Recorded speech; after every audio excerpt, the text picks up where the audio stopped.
things, which is called ghibta, which is a good and positive thing. So you have to prohibit the nafs from doing what it wants. وَالسَّغَبٌ وَسَهَرُ اللَّيَالِ.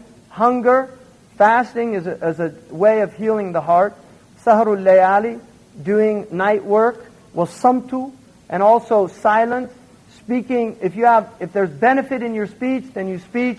If there's no benefit in the speech or in the talk, then you try to avoid just empty talk.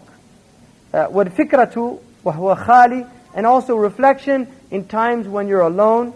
And then صُحْبَةَ الْأَخْيَارِ, in the company of good people. They say صُحْبَةَ الْأَخْيَارِ تُورِثُ حُسْنَ الظَّنِّ بِالْأَشْرَارِ وَصُحْبَةَ الْأَشْرَارِ تُورِثُ سُوءَ الظَّنِّ بِالْأَخْيَارِ. That the company of good people will cause you to have a good opinion about bad people. And the company of bad people will cause you to have a bad opinion about good people. And the worst thing, one of the Salaf, he said, كَفَى بِالْمَرْءِ شَرًّا أَلَّا يَكُونَ صَالِحًا وَيَقَعُ فِي الصَّالِحِينَ. It's enough to consider a man evil that he's not a righteous person, and then he speaks ill of righteous people. So if you're not from the Salihin, beware of speaking ill of the Salihin and the ulama. And then he said, وَأَهْلُ الصِّدْقِ يَا أَيُّهَا الَّذِينَ آمَنُوا اتَّقُوا اللَّهَ وَكُونُوا مَعَ الصَّادِقِينَ. Be with the people of sidq, which is truthfulness. مَنْ يُقْتَدَى بِحَالِهِمْ وَالنُّطْقِ. Those who their hal and their speech, their condition, their state, and their speech elevates you. The Ibn Ata'illah radiallahu anhu said, لا تصحبك إلا من ينهضك حاله ويدلك على الله مقاله. Don't be with anyone unless his state elevates you, drawing you closer to Allah, and his speech indicate Allah to you. Other people, you're wasting your time with them. Unless you have dunya, business, things like that, that's all يعني معفو عنه. It's excused. But wasting your time with bad company is dangerous. And then وَالِالْتِجَارِ مَنْ إِلَيْهِ تُرْجَعُ الْأُمُورُ فَهُوَ صُبُّهُنَّ الْأَنْفَعُ. That going yaltaji ila Allah subhanahu wa ta'ala. In other words, really seeking refuge in Allah, and that's the طِبُّهُنَّ الْأَنْفَعُ. That's the most beneficial. Because Allah يُجِيبُ الْمُضْطَرَّ إِذَا دَعَهُ. Allah will answer the one with اضطرار. You have to feel the necessity of changing your condition. And until we as individuals and as a ummah feel the real necessity of getting out of our condition, we can't continue on like this. We cannot continue on like this. Human beings can't continue on like this. The Muslims certainly can't continue on like this. We have no longer any moral authority on this planet. People laugh at us if we try to talk about morality. They laugh at us. Muslims come to this country, they cheat, they get on welfare schemes, they get insurance schemes. Really, they're doing all the things that we're supposed to be teaching them not to be doing. And our prisons are literally beginning to fill up now with Muslims. Not converts who converted in the prison. Now you're getting all these Muslim immigrants and sons of immigrants in American prisons. Really, this is happening. I mean, how can we condemn as an ummah what's happening in the world when we as an ummah are doing and participating in a good deal of what's happening in the world? How can we do that? And we have to stop blaming America and Europe for our problems. America and Europe are symptoms of the absence of the Muslims. And it is our moral and intellectual bankruptcy that has even allowed us to say that the problems are in these people, because these people are kuffar, and they're just being kuffar. You see, Allah divided the world into Muslims and kafirun. They're being good kuffar. They're good at what they do. They're kufr. They're good at being kafirun. But are the Muslims being Muslims? You see, are we being the opposite? So that there's a dialectic here. There's a dynamic going on. No, we're not.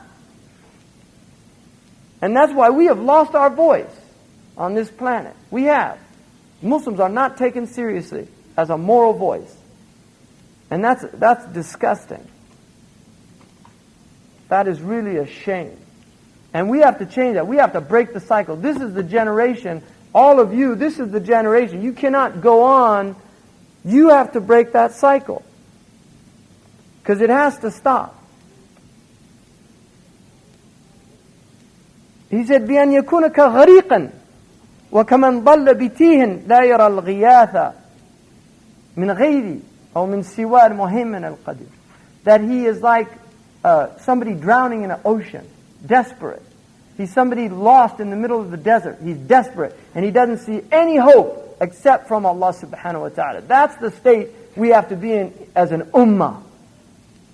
We can place no hopes in the United Nations, no hopes in the Geneva Convention, no hopes in international law, really, no hopes in Gore or Bush or anybody else that's running for some office. Don't place any hopes in any of those people. None of them will save us. None of them. They can do nothing for us. Nothing whatsoever until we realize what we've lost, what we're lacking, and what we need to do, and then set out to do those things we need to do in order to bring order back to the earth. Because the earth is in disorder because the Muslims are in disorder. The earth will harmonize when we harmonize with our Lord. Because the earth is a servant of God. This earth itself is our mother and it's a servant of God. And in Tabarani, the Prophet ﷺ said, تَحَفَّظُوا مِنْ هَذِهِ الْأَرْضِ فَإِنَّهَا أُمُّكُمْ. Take care of this earth because she's your mother.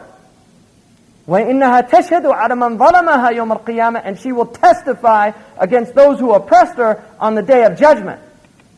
If the rains are withholding if the skies are withholding their water, they're withholding it because we don't deserve that water.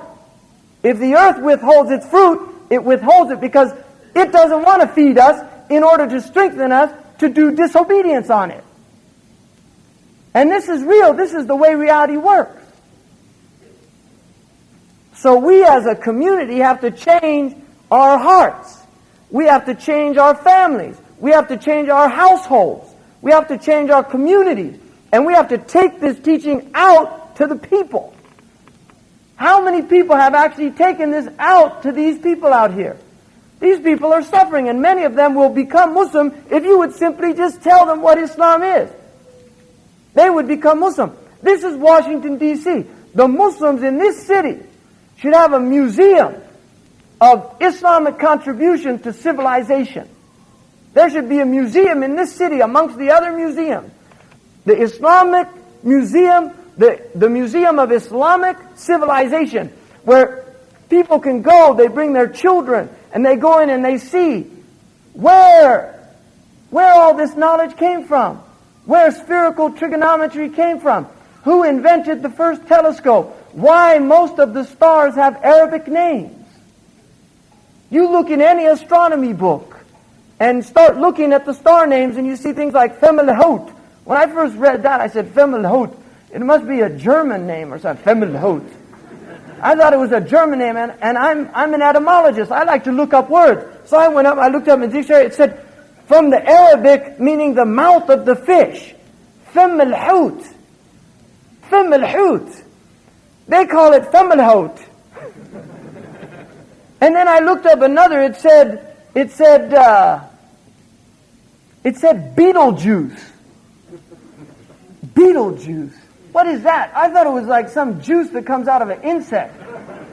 And I looked it up and it said from the Arabic, the house of the twins, Beit al-Jawza.